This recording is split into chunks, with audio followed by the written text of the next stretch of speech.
Continuamos aquí en Azcuna Centro A, retransmitiendo en directo este Radio Magazine, el Radio Magazine La Pública. Seguimos planteándonos preguntas, escuchando respuestas y ahora, nos vamos a centrar en otra esfera, en otro ámbito, y partimos de una pregunta.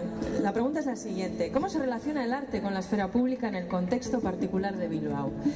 Para responder a esta cuestión hemos querido que pasaran por aquí responsables de distintos colectivos locales que aportan a una ciudad como Bilbao conceptos como la convivencia, visibilizan situaciones en las que a lo mejor normalmente no nos fijamos y hacen un trabajo de base, yo creo que interesantísimo, que da como resultado grandes cosas. Quizás se parte de algo pequeño, pero se consiguen grandes acontecimientos. Bueno, os voy a presentar a la gente que está sentada aquí conmigo. Voy a empezar por Bego Intxaustegui, que es la persona que viene representando a Mi Arte, un colectivo dedicado a la creación artística con personas en situaciones de dificultad. Bego, arratsaldeon. Bueno, también está con nosotros Maite Martínez de Arenaza, representando a La Taller, un lugar híbrido. Te gusta definirlo a ti así. Muchas veces te he escuchado decir que es un lugar que son muchas cosas a la vez. Es una editorial, es una galería, es un taller, centrado sobre todo en la obra gráfica. Luego vamos a hablar un poco más detalladamente. Primero déjame que te dé las buenas tardes. Arratsaldeon. Y también está con nosotros Gorka. Gorka Rodríguez representa al colectivo de urbanismo participativo Saramari, responsable también del Festival Urban Bat. Gorka, arratsaldeon. Arratsaldeon. Bueno, yo quiero empezar porque me defináis uno por uno el trabajo que realizan vuestros colectivos y con qué vocación surgen y con qué intención de aportar qué a una ciudad como Bilbao. Así que empezamos contigo, Maite, si quieres. Bueno, a ver, La Taller es como decía, es un espacio híbrido, es un taller de grabado, un taller que vienen los artistas a producir sus obras, a crear sus obras, a generar problemas, en los cuales yo intento funcionar como una medium técnica que se inhibe. Viene gente amateur que quiere pasar el rato, que quiere crear cosas, que quiere llevar su creatividad a otro punto. Es una editorial, también ligada tiene una parte ligada a producción y en ese sentido la edición de obra gráfica, y por otro lado es un lugar de exposición de gráfica expandida. La manera en la que incide en lo social, la primera y más evidente, que se define desde su propio nombre, es que quiere estar como un espacio cultural feminista. Es un lugar en el cual se considera que tanto la gestión como la programación tiene que ser feminista.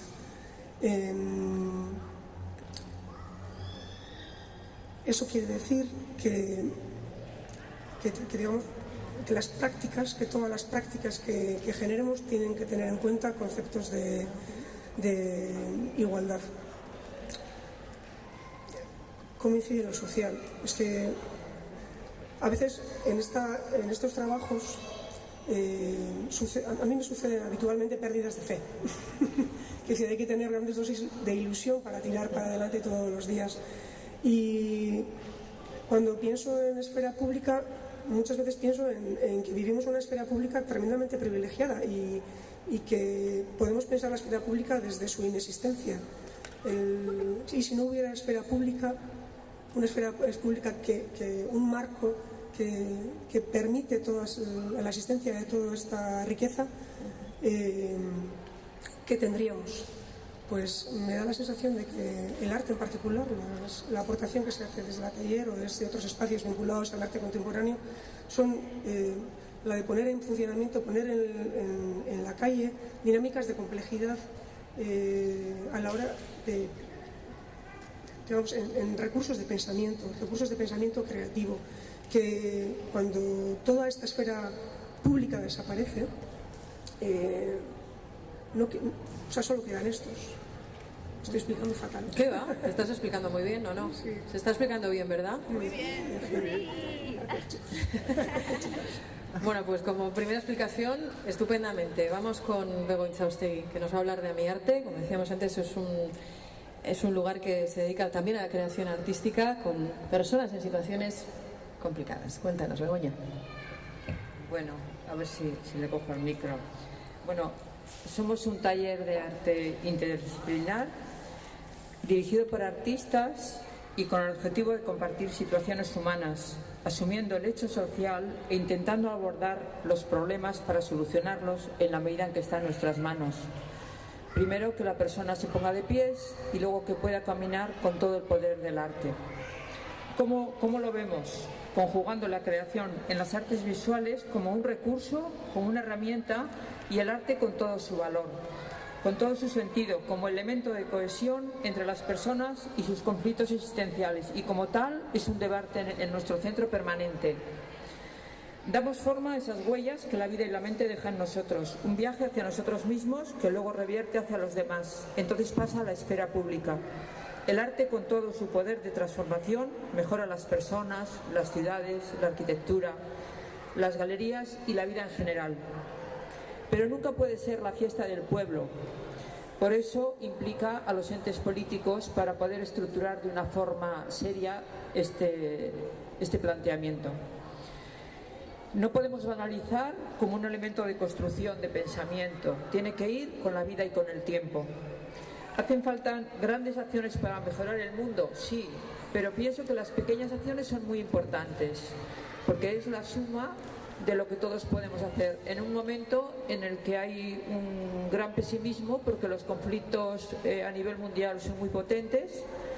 Hay una pasividad de decir no puedo hacer nada. Creo que las pequeñas acciones son muy importantes y trabajamos a dos niveles: a nivel de construcción personal, individual, y luego a nivel de qué ocurre en la vida y cómo respondemos ante la violencia de género, y actuamos desde el arte contra esta violencia, pedido por muchas entidades, y salimos a la calle, salimos a la comunidad.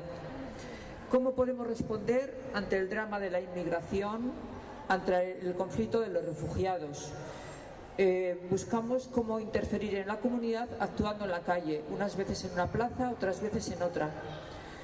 Realzamos el valor del arte y la educación como una de las funciones del artista, y esto nos lleva a una reflexión del artista sobre cuál es nuestro papel a nivel humano. El taller a mí me hace crecer, me hace reflexionar y me hace mejorar como persona, pero luego tengo que salir a la vida y con propuestas artísticas responder. ¿Cuánto tiempo lleváis funcionando, Begoña? 14 años, y recogemos personas de todas las culturas, de todos los países, y creo que el valor intercultural es muy enriquecedor. Es un mestizaje de orígenes, de respeto, que enriquece las propuestas. Bueno, pues dicho queda, vamos ahora con Gorka Rodríguez, que viene a hablarnos de Saramari, que es un colectivo de urbanismo participativo. Cuéntanos. Bueno, pues fundamentalmente nosotros trabajamos desde el ámbito de la cultura, pero todas las prácticas culturales que realizamos tienen que ver con el urbanismo y con la innovación social, ¿no? Trabajamos desde las pedagogías críticas, tratando de ofrecer a la ciudadanía como herramientas de aprendizaje de los mecanismos de funcionamiento de la ciudad, ¿no? Porque entendemos que hablando por ejemplo de Bilbao, ¿no? Y de ciudades occidentales, muchas de estas ciudades en los últimos años se han desarrollado de espaldas a la ciudadanía, y de alguna forma el ciudadano entendemos que se siente como extrañado, no comprende muy bien, ¿no? Cuáles son sus derechos, sus obligaciones respecto a la esfera pública, por ejemplo, y entonces una de nuestras labores tiene que ver un poco con la pedagogía y con ser críticos frente a los relatos hegemónicos de construcción de la ciudad, ¿no? Y tratar de comprender qué tipo de cómo se estructura la ciudad por una parte, y qué mecanismos podemos activar para aprender a desaprender la forma en la que construimos en la ciudad, ¿no? Como dotarnos de herramientas alternativas frente a ese relato hegemónico que nos empodere un poco a tomar ciertas riendas desde lo pequeño en la construcción de la ciudad. Y luego pues hacemos procesos participativos que tienen que ver con transformaciones urbanas, ¿no? También a pequeña escala, a nivel municipal, a nivel barrial, etcétera. Y bueno, y organizamos una vez al año el Festival Urban Bat, que tiene que ver un poco con todo este tipo de prácticas colaborativas y participativas de construcción de la ciudad, donde bueno, a final de año, durante el mes de noviembre más o menos, organizamos un festival que tiene talleres, traemos a gente que explica también otros modelos de otras ciudades donde la ciudadanía y la creatividad ciudadana está incidiendo en la transformación urbana. Hacemos itinerarios por la ciudad, también por Bilbao, tal vez por el Bilbao no tan visible y lustroso, ¿no? Sino por otras partes un tanto más subterráneas. Sí. Y bueno, en eso se conforma un poco el festival, en el que también las prácticas artísticas juegan un papel determinante, ¿no? En todas esas dinámicas. ¿Y vosotros cuánto tiempo lleváis en activo? Nosotros llevamos 7 años. 7 años, ¿no? Pues lo pregunto porque a lo mejor mucha gente vive de espaldas este tipo de colectivos porque no tiene acceso a vosotros de ninguna manera, o no sé, puede que en este momento haya gente que esté enterándose de que existís. Y bueno, me llama la atención porque lleváis mucho tiempo, ¿no? Más de una década. Tú a lo mejor llevas menos. Llevo 6 años. 6 años, sí. Es la más tierna. El colectivo local más tierno. Pero, ¿de qué manera os acercáis a la gente? ¿O de qué manera sois muy activos en ese trabajo de querer que se os conozca? ¿O lo vivís de una manera más relajada? ¿O preferís que la gente se acerque de una manera más serena, más tranquila? Las dos cosas. Por ejemplo, en el caso de la Taller no es un colectivo social, es una pequeña empresa. Entonces, digamos, nuestra supervivencia radica en que la gente nos conozca y nos visite y de alguna manera pues bueno, se haga con nuestros servicios o los productos que tenemos. El caso es que es una empresa con un proyecto cultural muy ambicioso, que la sorpresa ha sido que ese proyecto, digamos, tiene una proyección en lo social, una capacidad de generar curiosidad en un montón de gente que está deseando escuchar historias, de gente que está deseando ver cosas distintas, ver cómo la gente piensa distinto, un montón de propuestas y entonces eso es fácil de transmitir. O sea, de repente tienes un montón de tesoros que la gente pone en tus manos para que tú los transmitas y de alguna manera te benefician como ente. Bueno, en nuestro caso sí que nos gustaría hacer partícipe a mucha gente, ¿no?, de este tipo de procesos, y sí que trabajamos un poco la comunicación, pero con nuestros pequeños medios, ¿no? Trabajamos mucho la comunicación en la esfera digital, pero a partir de herramientas como muy autónomas, ¿no? Redes sociales, trabajamos mucho en streaming también y en red, ¿no?, con otros colectivos que están trabajando. Por ejemplo, pertenecemos a la red de arquitecturas colectivas, ¿no?, y de alguna forma es una plataforma que también nos permite como poner en relación a otros colectivos del Estado y de otras partes de Europa que están trabajando un poco en las mismas claves, ¿no? Entonces, herramientas de comunicación, sí, cuando estás tratando de difundir un tipo de prácticas, ¿no?, que no son, como decía antes, muy hegemónicas, ¿no?, ni tienen mucho acceso a los grandes medios de comunicación, pues bueno, te ves un poco limitado a tener que trabajar con tus propias herramientas, ¿no? Pero claro que nos gustaría que todo el mundo... Que cada vez más gente os conozca, sí, es sí. la aspiración. No solo a nosotros, ¿no?, sino que fuera consciente un poco de este tipo de dinámicas y que participase de forma un poco más proactiva en la construcción de la ciudad, ¿no?, sin delegar tanto en los grandes poderes en este caso, ¿no?, o en los administradores de la ciudad.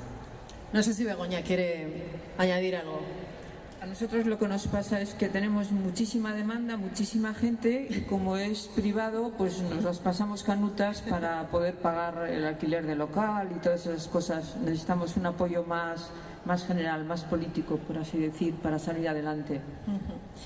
Bueno, vamos a hablar ahora de la relación entre el arte y el espacio público. Y para empezar este hilo de conversación, os voy a proponer escuchar a María Salazar, que no ha podido estar aquí con nosotros, pero que la conocéis seguro. María Salazar es de Histeria Colectivo, es un colectivo especializado en artes escénicas y visuales que se dedican a la gestación cultural desde el barrio de San Francisco.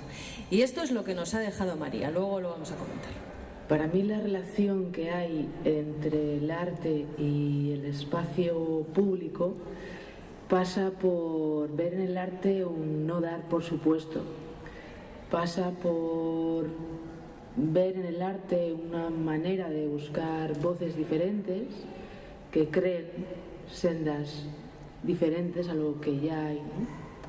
pasa por salir de la idea de progreso actual, de los productos preenvasados, y buscar en el espacio público historias mucho más complejas, ¿no?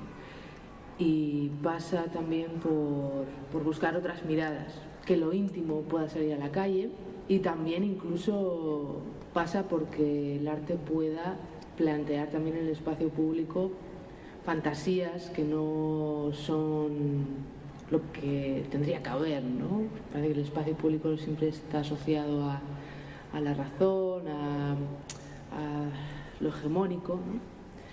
Por tanto, el arte es un elemento que nos permite remezclas y desbroces varios en la esfera pública. Qué bonito esto que ha dicho María, ¿no? El arte presenta remezclas y desbroces varios en la esfera pública. El arte nos ayuda a hacer visible la diversidad, eso está claro, ¿no? Sí, comparto lo que dice María, que además es una amiga con la que solemos colaborar mucho. Estoy de acuerdo con ella. Yo creo que en nuestro caso, por ejemplo, en el trabajo que hacemos en esa construcción de la esfera pública, porque encima trabajamos mucho con instituciones públicas, ¿no? y por lo tanto también con dinero público, el arte lo que nos proporciona es casi como superpoderes, ¿no? Compartiendo un poco el relato de María, nos permite visibilizar algunos de esos procesos de los que he hablado antes, ¿no? La privatización del espacio público, la construcción del espacio público o de la ciudad prácticamente como un centro de consumo, ¿no? Convertir el espacio público en un lugar meramente de tránsito y no en un lugar relacional, ¿no? Y relacionarnos con artistas o trabajar mediante las prácticas artísticas nos permite como ponernos unas gafas de rayos X, ¿no? Y sacar a la luz todo eso que aparentemente queda un poco invisibilizado, ¿no? Incluso ciertos procesos que se están dando en la construcción de la ciudad nos permite casi fusionarnos, ¿no? Trabajar con diferentes miradas, que también hablaba María, con diferentes herramientas, con diferentes lenguajes, y fusionarnos creando casi como un cuerpo transformer como mucho más rico, ¿no? Como mucho más complejo, como mucho más fuerte, para abordar como esa crítica hacia el modelo de construcción de ciudad y proponer como alternativas mucho más imaginativas, ¿no? Nos permite casi teletransportarnos también, ¿no? Llevarnos a lugares como muy lejanos a los que no pensaríamos llegar, ¿no? Y llegamos de la mano un poco de ese tipo de prácticas artísticas, ¿no? Y relacionarnos como con personas extrañas que de alguna forma nos abren la mirada, la mente, nos hacen como cuestionarnos, ¿no? Ciertas certezas, abrir debates, reformular un poco ciertas certezas, ¿no? Y luego transformar el propio espacio público de forma casi mágica, ¿no? O sea, recuerdo cuando nosotros, por ejemplo, en Bilbao, de la mano de algunos artistas y otros arquitectos y diseñadores, transformamos un mirador que está al lado de la ría en una playa jamaicana, o un aparcamiento de coches en una bolera, o una cuesta prácticamente insalvable en un tobogán de agua, ¿no? Y ese tipo de hackeos como muy rápidos que resignifican el sentido del espacio público, ¿no? Lo convierten en un espacio relacional, divertido, lúdico, ¿no? Pues creo que es un poco esos superpoderes que nos dan las prácticas artísticas, ¿no? Gorka, Maite, Begoña, ¿entre vosotros se produce un intercambio de vuestras realidades o es difícil que Sí, a mí lo que os intercambiéis? En la arquitectura está más específico, pero yo que pertenezco más al mundo de las artes visuales, de la pintura, yo creo que lo que me ha hecho replantearme este debate es cómo el trabajo nuestro puede retornar socialmente. Y esto sí es más novedoso, que haya acciones participativas.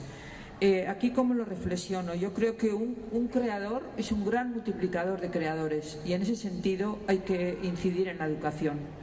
Esto solo lo hace un creador, pero ahora yo lo que planteo es que hemos vivido mucho en la galería, en el museo, en la trayectoria individual. Todos los apoyos han sido para personas individuales, y se admite muy mal lo público, lo colectivo, lo participativo. Está subyugado a esa aceptación. Y entonces yo aquí veo, yo he aprendido de mi entorno, de mi herencia genética, de muchísimos artistas que me han enriquecido, de toda la comunidad. Y llega un momento en que yo devuelvo a la comunidad lo que he aprendido de ella, no estoy dando nada, son mis raíces. Y creo que este esquema es bueno. Entonces voy a citar Elias Canetti con una reflexión que nos hace muy bonita sobre la idea del artista y la idea del triunfo, ¿no? Él dice: quien venera el éxito como la búsqueda que hace exclusivamente el artista individual está perdido de todas formas. Si lo tiene, acaba asemejándose a él. Si no lo tiene, se consume a sí mismo en la más errónea de las nostalgias. Creo que marca un poco que es lo público, pero también es la idea nuestra de lo que somos como artistas, yo como mujer creadora, qué damos a la comunidad y cómo podemos hacer espacios participativos donde nos enriquecemos muchísimo compartiendo vidas. Muy bien, pero yo lo que os decía antes, lo que quería que me respondierais también, además de todo lo que ha dicho Begoña, es si entre vosotros, como colectivos, existe la posibilidad de una interactuación, aunque os dediquéis a cosas completamente diferentes. Sí, Maite y yo ya hemos participado juntas hace muy poco en Bilbao Art District y fue muy positivo el poder participar desde dos visiones distintas.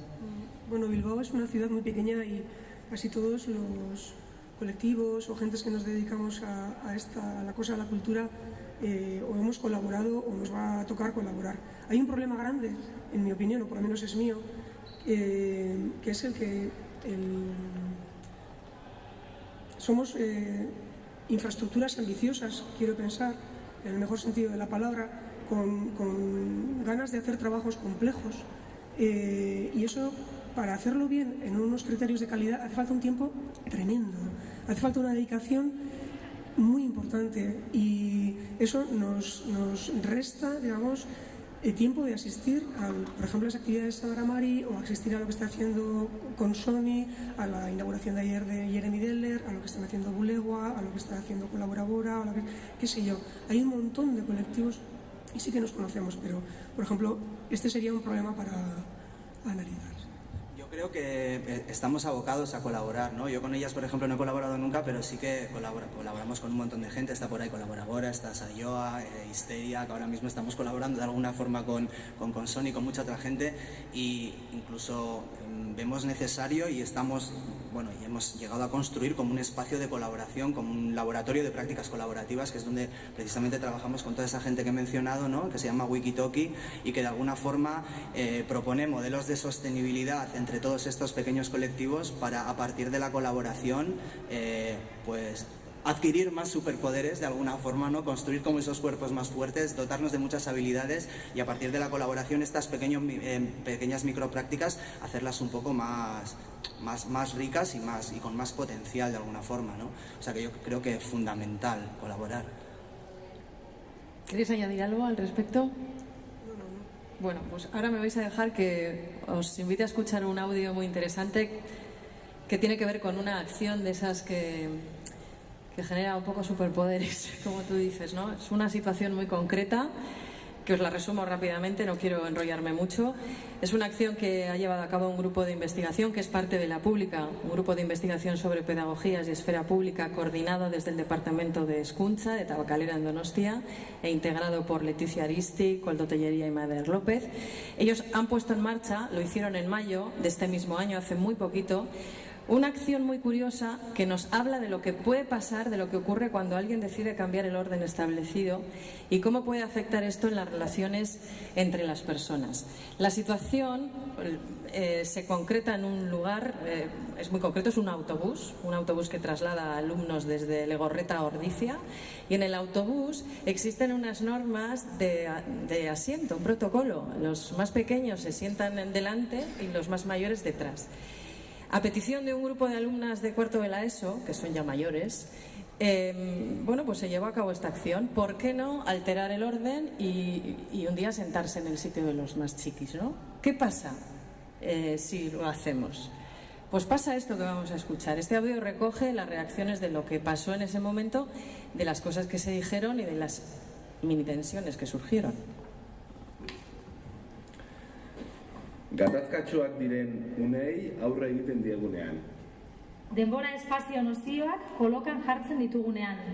Egunero ikusten dugun espazio bat beste ikuspegi batetik begiratzen dugunean. Denbora hartzen dugunean gure inguruan zer gertatzen den ikusteko. Elkarbizitzaren inguruan hitz egiten dugunean. Gauzak egiteko garatzen diren adostasunetan. Elkarrekin pentsatu. Ikasleak beraien artean harremantzeko moduetan. Eskola bidean gertatzen den hori. Bueno, es una pena porque este no es el audio que quería que escucharais y el audio que yo quería que escucháramos no lo tenemos, ¿no? No lo podemos escuchar hoy. Bueno, en cualquier caso, créanme, lo que os he dicho antes es verdad. Existe un audio donde efectivamente escuchamos ese momento de tensión en el que, bueno, pues tú ocupas mi sitio y eso a mí no me gusta. Y entonces es interesante, ¿no?, ver cómo el debate que genera eso en un autobús y la contención también que hay entre la gente, porque no nos gusta que se nos vea enfadados. Entonces, qué pena que no lo hayamos podido escuchar. Sí, alguna vez se dan esos cambios de orden gracias a las diosas. Sí. Alguna vez he entrado en la taller, bueno, la puerta está cerrada, pero ya sabe que puede llamar y entran. Y aunque estemos trabajando, pues yo procuro explicarles las exposiciones. A veces entra gente preguntando a ver si les grabas unos tenedores, o entra un señor mayor, oye, ¿aquí qué hacéis? ¿Qué estáis haciendo? Y le digo, pues tenemos exposiciones. Ah, ¿me la explicas, maja? Entonces, bueno, pues me pongo a explicarle, pues mira, tenemos una exposición de esta persona, se refiere a esto, y esto que está aquí, pero esto ya se entiende y tal. Me ha pasado que ellos terminen explicándome la exposición. De alguna manera que ese orden... Sí, se invierten los roles. Cambie, sí, solamente poniendo esfuerzo en comunicar algo complejo. Y entendiendo también el cómo se percibe lo contemporáneo, el arte contemporáneo, como algo explicable. Bologna, ¿tú crees que un colectivo como el vuestro tiene la obligación de alterar un poco el orden establecido, de cambiar las cosas? Sí, lo alteramos continuamente. No sé, a mí me gustaría decir, una de las cosas que veo que nos da más problemas, unido a proyectos que creo que son muy interesantes, muy divergentes, muy complementarios, pero con una lucha personal muy dura, por la falta de economía y demás, es la fragmentación. Creo que este es el gran error y quizá la estrella polar de este debate es agradeceros que lo hayáis propiciado, y que nuestra estrella polar tiene que ser el compartir entre todos nosotros y sumarnos. Quizá es lo que me gustaría. Bueno, es un buen mensaje, un mensaje muy positivo con el que Gorka seguro que está de acuerdo. Sí, yo estoy de acuerdo con transgredir los espacios que cada uno ocupa, con salirse de los espacios de confort, con resignificar los espacios. Yo creo que es una de las cosas que nosotros hacemos continuamente, con provocar extrañeza, con provocar situaciones donde aparentemente no deberían de estar ocurriendo, y también desocupar, ¿no? Desocupar ciertos espacios ocupados hegemónicamente durante muchos años por los mismos ocupantes, ¿no? Y practicar un poco la empatía, ¿no? Ponerse un poco en ese lugar del otro para entender que hay gente que, bueno, pues que entiende las cosas de otra manera y que lo está pasando mal también, ¿no? Yendo en la fila de atrás. Bueno, hablando de filas, tenemos la fila cero, la nuestra, desde donde se formulan preguntas, así que vamos con ellas. Ollane Sánchez es la persona que va a preguntar.